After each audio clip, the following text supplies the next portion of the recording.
2005 के सोहराबुद्दीन एनकाउंटर में अब जो अपील्स फाइल हुए थे सेशंस कोर्ट के जजमेंट के खिलाफ, उस अपील को डिसमिस कर दिया गया है बॉम्बे हाई कोर्ट द्वारा। आइए जानते हैं, एडवोकेट गौतम तिवारी इस वक्त हमारे साथ हैं जो रिप्रेजेंट कर रहे थे सोहराबुद्दीन के भाइयों को। अब आपके अपील में क्या था, क्योंकि स्टेट ने अपील नहीं किया था, सीबीआई ने साफ कहा हमें इससे कोई प्रॉब्लम नहीं है, आपने क्या कहा?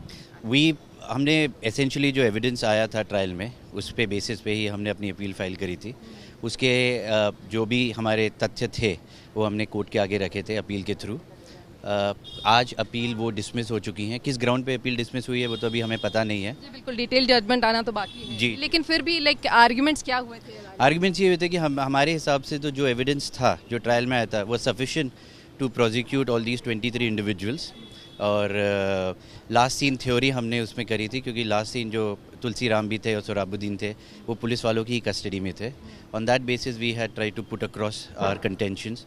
तो देखिए अभी वो how the court has dealt with those contention तभी पता चलेगा जब ऑर्डर की कॉपी आएगी। अगर हम इस पूरे मामले की बात करें, पूरा अगर इनिशियली 2005 की से शुरुआत करें, क्या हुआ था एग्जैक्टली, क्या उसके बारे में भी थोड़ा बता सकते हैं? एसेंशियली द केस जो था वो 2 पुलिस फेक इंकाउंटर्स का था। तो तुलसीराम प्रजापति 2006 में उनका इंकाउंटर हुआ था और सोहराबुद्दीन का 2005 में।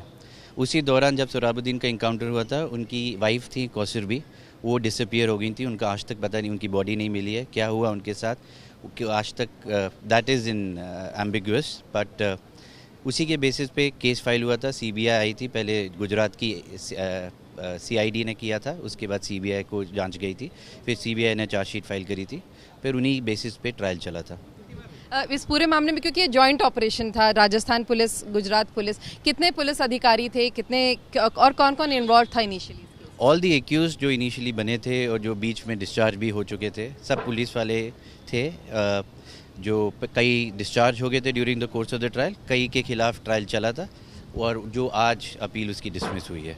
इसके पहले भी रुबाबुद्दीन ने फाइल किया था एक अपील, डिस्चार्ज जो लोग हुए थे उनके, लेकिन वो वापस ले लिया था शायद। नहीं, वो भी अपील नहीं पेंडिंग नहीं है, वो भी डिसमिस हो चुकी थी।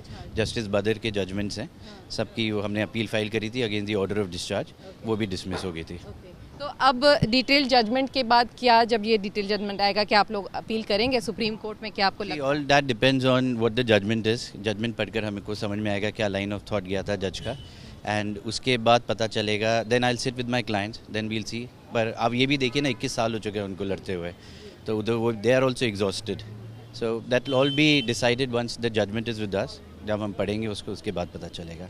तो ये थे एडवोकेट गौतम तिवारी जो बता रहे थे कि इस पूरे मामले में आखिर इतना लंबा वक्त हो चुका है, 21 साल गुजर चुके हैं, लेकिन फिर भी क्या इस जजमेंट के खिलाफ वो अपील करेंगे कि नहीं, वो अब इन्हें तय करना बाकी है। कैमरामैन किरण सपकाल के साथ विद्या, मुंबई आज तक।